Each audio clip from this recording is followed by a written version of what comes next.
going to look at a 360 camera now. I know the Insta 360 is meant to be awesome, but everything I use is GoPro, what I'm used to, so I'm thinking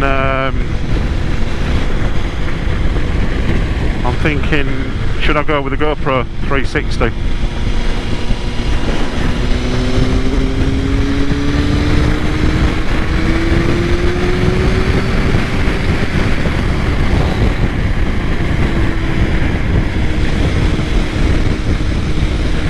Or do I go with an Insta 360? What's your comments, moto vloggers? What we're thinking? Insta 360 or GoPro? The 360 is a lot slimmer, and that's what does attract to me. Actually, it appeals to me. It's a bit of a slimmer design, whereas the GoPro is quite chunky, quite big.